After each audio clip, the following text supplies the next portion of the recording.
1,10,00,000 ये कोई नंबर नहीं, बल्कि वो डेटा है जो इस वक्त 8वें वेतन आयोग का बेसब्री से इंतजार कर रहा है, जिसमें केंद्रीय कर्मचारी और पेंशन शामिल हैं। 8वां वेतन आयोग भी लगातार मीटिंग्स पर मीटिंग कर रहा है ताकि वो जल्द से जल्द अपने नतीजे पर पहुंच सके। इस बीच एक खबर उड़ी, बेसिकली वो अफवाह थी। अफवाह ये कि 8वें वेतन आयोग ने टर्म ऑफ रेफरेंस की सारी मांगे मान ली हैं। अब अफवाह तो अफवाह है, कभी भी उड़ सकती है, कहीं से भी उड़ सकती है, लेकिन इसमें सच्चाई कितनी है, तो इसे बताने के लिए हमारे साथ एक बार फिर मौजूद हैं डॉक्टर मंजीत सिंह पटेल, जो all India NPS employ federation के राष्ट्रीय अध्यक्ष हैं। मंजीत जी, बहुत बहुत स्वागत है जागरण बिजनेस में। थैंक यू अंकित जी, बहुत बहुत धन्यवाद। मंजीत जी, सबसे पहले तो मैं जानना चाहता हूं कि ये अफवाह कितनी सही है, क्या टर्म ऑफ रेफरेंस की मांगे मान ली गई हैं या क्या है ये पूरा मामला? नहीं अंकित जी, टर्म ऑफ रेफरेंस तो मार्च में ही स्वीकार हो गए थे। तो टर्म ऑफ रेफरेंस नहीं होते तो मीटिंग किस पर होती? बिल्कुल। टर्म ऑफ रेफरेंस तो हमारे वो सब्जेक्ट तय करता है जिन पर कर्मचारियों को अपनी समस्या या अपने सुझाव रखने हैं 8वें पे कमीशन के सामने। तो वो तो पहले ही हो गया था।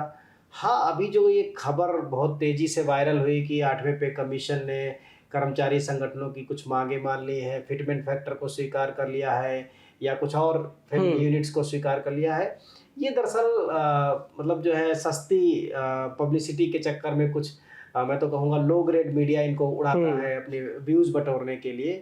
देखिए अंकित जी, बड़ी सीधी सी बात है, पे कमीशन बहुत ही कॉन्फिडेंशियल वर्क करता है। बिल्कुल। लगातार उनकी मीटिंग चल रही है, आप देख रहे हैं जम्मू कश्मीर में, लेह लद्दाख में हो गई, श्रीनगर में हो गई, दिल्ली में हो गई, चंडीगढ़ में, पुणे में हो गई मीटिंग, और कोलकाता में मीटिंग हो गई, और हैदराबाद में हो गई, तेलंगाना में। तो शुरुआत तो दिल्ली से हुई थी, अपने देहरादून में, सॉरी हाँ, देहरादून से हो गई।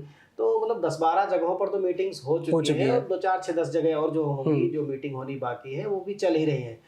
पे कमीशन मीटिंग करता है, लोगों से सुझाव लेता है, उनकी समस्याएं सुनता है और फिर उनके लिए एक रिपोर्ट तैयार करता है। रिपोर्ट भी कॉन्फिडेंशियल होती है। ऐसा नहीं कि कोई पे कमीशन का आदमी आकर के ऐलान करेगा कि वो बता देगा कि हमने तुम्हारी मांग मान ली। पे कमीशन अपना काम पूरी ईमानदारी के साथ कर रहा है, बहुत ही साफगोई से कर रहा है, लगातार बहुत तेजी के साथ कर रहा है। और न्यूज़ में जो इस तरह से कुछ लोगों ने इसको वायरल कर दिया, वो पूरी तरीके से बेबुनियाद है और फर्जी न्यूज़ है। और जब भी पे कमीशन कुछ भी स्वीकार करेगा, जब भी वो रिकमेंडेशन, वो स्वीकार करना ना करना, वो टर्म थोड़ा ठीक नहीं है। पे कमीशन अपनी रिकमेंडेशन देता है भारत सरकार को, कैबिनेट को। कैबिनेट को पावर है, सरकार को पावर है स्वीकार करना, ना करना, बदलाव करने के लिए पूछना, या इस तरह के काम सरकार करती है। तो पे कमीशन क्या स्वीकार करेगा, क्या रिकमेंडेशन देगा, ये उसकी पे कमीशन की रिपोर्ट में होगा। और रिपोर्ट जब जमा होगी तभी पता चलेगा कि रिपोर्ट में क्या कहा गया है। क्योंकि अभी तो लगातार मीटिंग चल रही है, कई मीटिंग चल रही है, अभी वो हमसे सुझाव ले रहे हैं, है ना। उसके बाद वो उसको कंपाइल करेंगे, उसका पूरा मिनट्स बनाएंगे, सारी चीजों को पूरा फाइल तैयार करेंगे। वो जब तैयार हो जाएगी, सरकार के पास भेज देंगे, तब पता चलेगा कि उन्होंने क्या रिकमेंडेशन किया है। अभी कई सारे ऐसे शहर भी बाकी हैं कि जहाँ मीटिंग्स होनी है।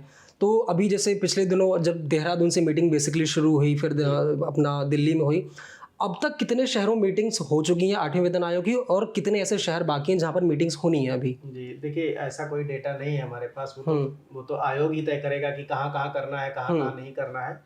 हाँ, लेकिन 10-12 जगह वो कर चुके हैं, जैसे देहरादून में कर चुके हैं, लद्दाख में, लेह में कर चुके हैं, श्रीनगर में कर चुके हैं, मेरे ख्याल से चंडीगढ़ भी हो गया, दिल्ली में 2 बार हो गया। अभी 17 तारीख को जुडिशियल जो ऑफिसर्स हैं या जो एम्प्लॉयज़ हैं उनके साथ होगी। पुणे में कर चुके हैं, मेरे ख्याल से मुंबई में भी मीटिंग हो गई है, उधर हैदराबाद में हो गया, और भुवनेश्वर में अभी प्रस्तावित है, लखनऊ में बस होने ही वाली है मीटिंग। मुझे लग रहा है 10-12 जगह तो वो मीटिंग कर चुके हैं, और इतने ही और होंगे जहाँ मीटिंग करनी बाकी होंगी।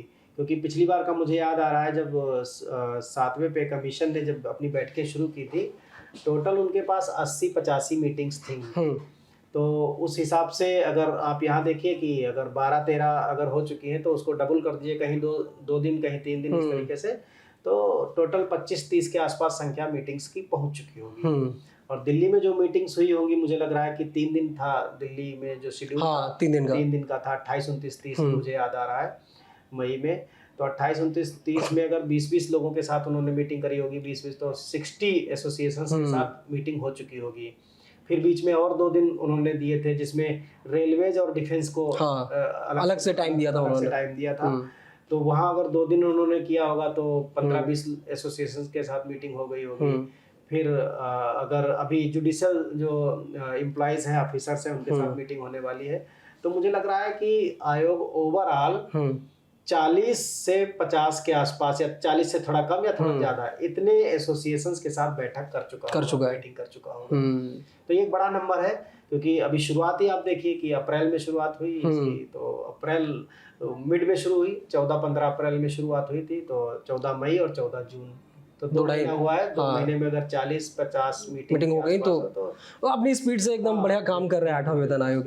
अच्छा, इसमें जैसे आज 15 जून है जिस वक्त हम ये शूट कर रहे हैं, और आज ही मेमोरेंडम पेश करने की आखिरी तारीख भी है।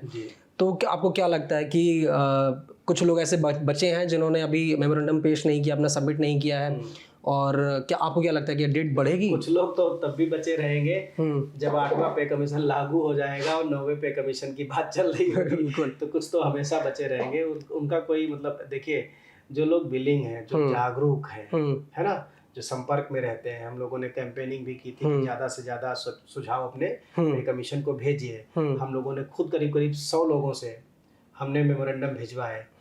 तो जिनको भेजना था वो भेज चुके, अब कोई बचा नहीं है। और अगर कोई बचे होंगे तो आज लास्ट डेट है। मुझे नहीं लगता कि इसकी कोई डेट बढ़ाई जाएगी, जरूरत भी नहीं है। मुझे नहीं लगता कि डेट बढ़ाने की जरूरत है। तो जिनको भेजना था, क्योंकि मार्च से ये प्रक्रिया चल रही, 5 मार्च से चल रही है, तो 5 मार्च, अप्रैल, मई और 15 जून 3.5 महीने का ये समय होता है। 3.5 महीने में जिसको जिसको करना था, तो 100 दिन से ज्यादा हो गया, तो उनका डेटा जा चुका है, उनका सबमिशन हो चुका है।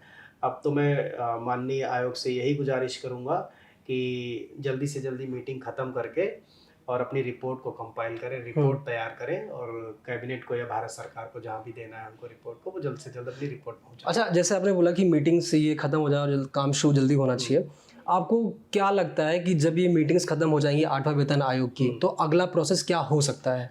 देखिए, मीटिंग खत्म होने के बाद तो यही काम रहेगा कि जो उनको सुझाव मिले हैं या जो उनकी अंडरस्टैंडिंग है या जो उनकी अपनी रिसर्च है, तो उसके आधार पर वो पूरी रिपोर्ट तैयार करेंगे। पूरी टीम है उनके पास, 25-30 लोगों की टीम है। तो वो 2-3 महीना लेगी, और 2-3 महीने लेने के बाद मुझे लगता है कि उस समय में वो पूरी रिपोर्ट को तैयार करके भारत सरकार के पास भेजने की स्थिति में होंगे। तो हम तो यही उम्मीद कर रहे हैं कि दिसंबर तक पे कमीशन अपनी रिपोर्ट भी तैयार सौंप देगा। बिल्कुल। तो दिसंबर तैयार कर लेगा, सौंप देगा अपनी रिपोर्ट, तैयार कर लेगा तो 10-15 दिन में सौंप भी देगा, है ना, उन्हें टाइम मिल जाएगा सौंपने का, तो सौंप भी देंगे।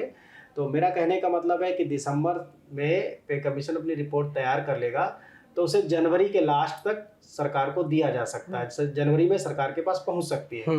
फरवरी में, चूंकि आप जानते हैं 1 फरवरी को बजट आता है, तो हमें ये भरोसा है कि 1 फरवरी 2027 के बजट में पे कमीशन के मामले में माननीय वित्त मंत्री जी के द्वारा ऐलान किया जाएगा कि हम 8वें पे कमीशन की रिकमेंडेशंस को लागू करते हैं, और उसके लिए इतना बजट सैंक्शन। लेकिन अच्छा, एक अच्छा पॉइंट ये भी है कि जैसे बजट है, अब बजट के ठीक बाद यूपी में इलेक्शन भी है। तो देखिए, यूपी में चुनाव है। अभी चुनाव के लिए तो अभी ये भी बात निकल करके आ गई कि यूपी का चुनाव स्टिपुलेटेड जो ड्यू टाइम है उससे पहले हो जाएंगे। अभी कल की न्यूज़ थी, मीडिया में काफ़ी जोर शोर से चल रही थी कि वहाँ अप्रैल 27 के आसपास चुनाव है, अप्रैल मई में। तो अभी सुनने में आया कि इस बार सरकार चुनाव दिसंबर में करा लेगी। तो चुनाव का क्या है कि आगे पीछे थोड़ा बहुत होता रहता है, लेकिन हमारा जो कैलकुलेशन है उस हिसाब से हमको ये लग रहा है कि अप्रैल 2027 के जो वेतन होंगे लोगों के या जो पेंशन होंगे वो बढ़ी हुई 8वें पे कमीशन के अनुसार लोगों को मिलना शुरू होगा।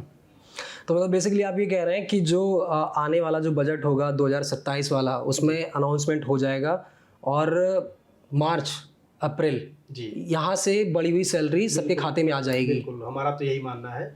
और आमतौर पर भी अगर पिछला इतिहास आप उठा करके देखेंगे तो वही 16 महीने, 18 महीने, 12 महीने, है ना, तो वो ऑलमोस्ट एवरेज जो है ना 14 महीने, 15 महीने के आसपास मतलब मिलने में लगा है पहले भी। क्योंकि ऐसा कभी पिछले पे कमीशन में मुझे तो याद नहीं है, हमने तो ज़्यादा देखे नहीं पे कमीशन, हमने छठा और सातवां 2 ही पे कमीशन देखे हैं। तो छठा भी 16, 17, 18 महीने बाद मिला था, और सातवां भी ऐसे हुआ था। 8वें में हमको काफ़ी हम लोगों ने मेहनत की, हमें भरोसा था कि, और जब हमारी फरवरी 25 में माननीय मंत्री जी से मुलाकात हुई थी, कार्मिक मंत्री जी से, तो उन्होंने भी यही बात कही थी कि इस बार पे कमीशन बिना देरी के सभी को मिल जाएगा। तो हालांकि वो बात नहीं हो पाई, हकीकत नहीं बन पाई और डिले हो गया। कई बार बीच में इंडो पाक कोलिजन शुरू हो गया, फिर आप देख रहे हैं ईरान हार्मुज शुरू हो गया, बिल्कुल। कई देशों में आप देख रहे हैं कि बांग्लादेश हो गया या फिर नेपाल में हो गया, वहाँ एक जेनजी आंदोलन हो गया। तो बहुत सारी चीजें केवल हमारे देश पे ही डिपेंड नहीं करती, हमारे यहाँ का सिनेरियो भी अब चूंकि पूरी दुनिया ग्लोबल हो चुकी है, बहुत सारी चीजें हैं जिनकी वजह से हमारे यहाँ के भी काम डिले हो ही जाते हैं। लेकिन अभी हमको भरोसा है कि कम से कम दिसंबर तक पे कमीशन की रिपोर्ट सबमिट हो जाएगी और अप्रैल से बढ़ी हुई सैलरी और बढ़ी हुई पेंशन लोगों को मिल जानी चाहिए। तो बेसिकली एक मोटा अंदाजा ये लगाया जा सकता है कि जिस तरह 8वां वेतन आयोग अपनी स्पीड से काम कर रहा है, तो लगभग नवंबर दिसंबर तक सारी रिपोर्ट सौंप दी जाएगी और फरवरी 2027 में वित्त मंत्री निर्मला सीतारमण इस बात का ऐलान कर सकती हैं, बजट अनाउंस कर सकती हैं कि पेंशनर्स और 8वें वेतन आयोग के लिए कितना बजट दिया जाएगा। और इतना ही नहीं, फरवरी, मार्च या अप्रैल इसके बाद से बढ़ी हुई सैलरी और पेंशनर्स कर्मचारियों पेंशनर्स के खाते में आनी शुरू हो जाएगी। मंजीत जी, इसमें एक बड़ा इंटरेस्टिंग सवाल ये भी है कि जब कोई टीम बनती है, जैसे मान लीजिए हम आपस में कोई टीम बनाते हैं काम करने के लिहाज से, 8वें वेतन आयोग की भी एक टीम बनी हुई है, जैसे रंजना प्रकाश देसाई जी हैं, उनको तो हम जानते हैं, लेकिन उनकी टीम में ऐसा टोटल कितने लोग हैं और उनका सबका काम क्या क्या है, वो एक बार थोड़ा डिटेल में समझा दीजिए। नहीं, ऐसा कोई टीम में हमने नहीं गिना कि कितने लोग हैं, लेकिन देखिए जो आयोग बना है, आयोग में 3 लोग हैं टोटल। माननीय न्यायमूर्ति रंजना प्रकाश देसाई जी हैं, member secretary IAS Pankaj Jain साहब हैं, और पार्ट टाइम मेंबर जो एक IIM बेंगलोर है मेरे ख्याल से, उसके प्रोफेसर हैं पुलक घोष साहब। तो 3 लोग तो ये आयोग के रूप में है, बाकी आयोग का स्टाफ है। तो ऑफिसर्स हैं वहाँ पर, डिप्टी सेक्रेटरीज हैं मेरे ख्याल से 3 या 4 डिप्टी सेक्रेटरी हैं, एक मेरे ख्याल से 1 या 2 जॉइंट सेक्रेटरी हैं, और 5 या 7 या 5 से 7 के बीच में शायद 6 डायरेक्टर्स हैं। कुछ सेक्शन ऑफिसर्स होंगे, कुछ और स्टाफ होगा, कंप्यूटर का कुछ स्टाफ होगा, और कुछ एक और हो सकते हैं स्टाफ, मतलब 25-30 लोग के आसपास टोटल स्टाफ मुझे लगता है कि होगा वहाँ पर, जो इस पे कमीशन के काम को देख रहा है। जैसे मैंने काउंट किया था, टोटल सभी को मिलाकर लगभग 30 लोग के आसपास हैं जो आयोग की टीम में हैं। तो ये मतलब बेसिकली ये वही लोग हैं जो 8वें वेतन। बिल्कुल जैसे एक जज का काम होता है ना, जज का निर्णय जज ने सुनाया, लिखने वाले तो वहाँ दूसरे लोग होते हैं ना, तो इसी तरीके से आयोग है। आयोग अपना उनके मदद से, उनके सहयोग से अपना काम करता है आयोग की अध्यक्षता में, और उनको ऑफिसर्स बैठते हैं, सुनते हैं और नोट करते हैं। तो और उस रिपोर्ट को भी उन्हीं के आयोग के नेतृत्व में सारे अधिकारीगण ही मिलकर के बनाए, है ना। तो ये पूरा एक तरीके से आयोग का सेटअप हो गया, है ना। आयोग में तो 3 लोग हैं, लेकिन बाकी ऑफिसर्स हैं तो वो भी आयोग का ही पार्ट है, आयोग का ही हिस्सा है वो। तो बेसिकली 30 लोगों की टीम है जो केंद्रीय कर्मचारियों और पेंशनर्स के लिए काम कर रही है इस वक्त, सैलरी बढ़ाने को लेकर, पेंशन बढ़ाने को लेकर। और एक बड़ा इंटरेस्टिंग फैक्ट ये है कि फरवरी 2027 में अनाउंसमेंट हो सकता है कि 8वें वेतन आयोग को कितना बजट दिया गया है, और मार्च या अप्रैल 2027 ये वो तारीख है, ये महीने हैं जहां पर केंद्रीय कर्मचारी और पेंशनर्स की सैलरी बढ़ी हुई आ सकती है। अगर आपको ये वीडियो अच्छा लगा हो तो हमें कमेंट करके ज़रूर बताइए, और ऐसे ही तमाम तरह के वीडियो देखने के लिए बने रहिए जागरण बिजनेस के साथ।